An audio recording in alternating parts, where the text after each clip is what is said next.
I awoke this morning to find the farm's herd of rare, white Park cattle grazing in the field in front of my window. Then we were on to Walsingham and the Roman Catholic slipper chapel that would have been visited by Richard. Next stop was Blickling Hall. It was nice to take a break from the austere castle and cathedral for the posh Jacobean manor house. It was quite spectacular. They didn't allow photography inside, but I've included a few pictures that I got off the internet.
Next we stopped for lunch, and then we were on to an afternoon in Norfolk.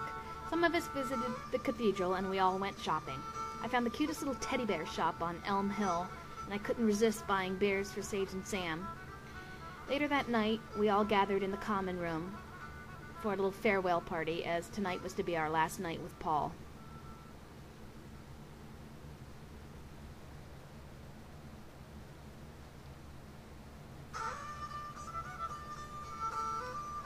Be well preserved. Yeah.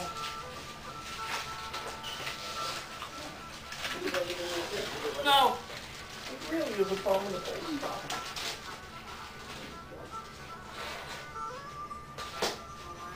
I thought one box wouldn't be enough, so I'll buy both too. What army? Today, Thursday, June 26, was our final day of coach travel.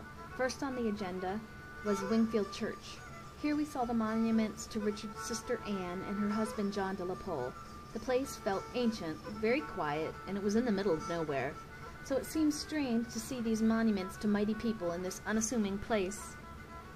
The countryside in Norfolk and Suffolk is positively gorgeous, and we have seen our fair share of it, traveling down and getting lost on many country lanes.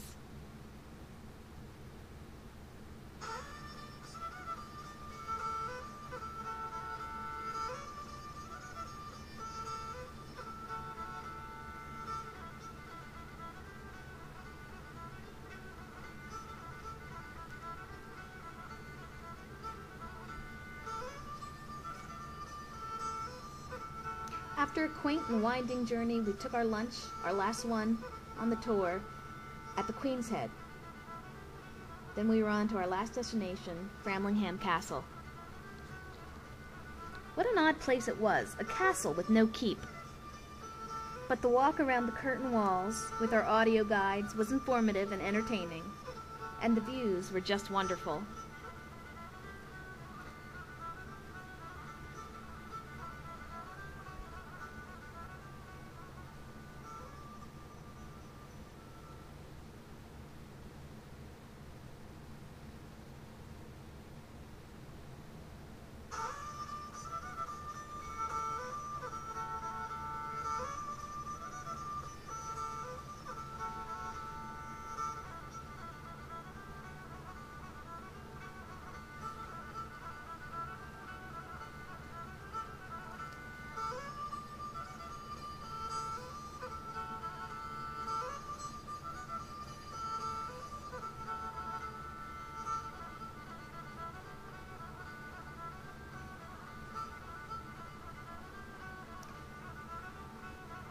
Next, we were on to London, where we checked into our hotel in Bayswater.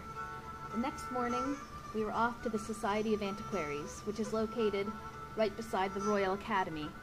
There, a staff member gave us a very informative talk on the Society in general and items in their possession of significance to Ricardians in particular. We saw several portraits of Richard. One, which is part of a set with Edward IV, was recently dendo-dated, and they found that the tree was felled around 1510, and they're both from the same tree, so they were painted as a set. And then we took a look at the sword portrait. A lot of us had never even seen this before. Next we saw a lock of Edward's hair, a sketch of Edward's grave, and finally the Bosworth processional cross.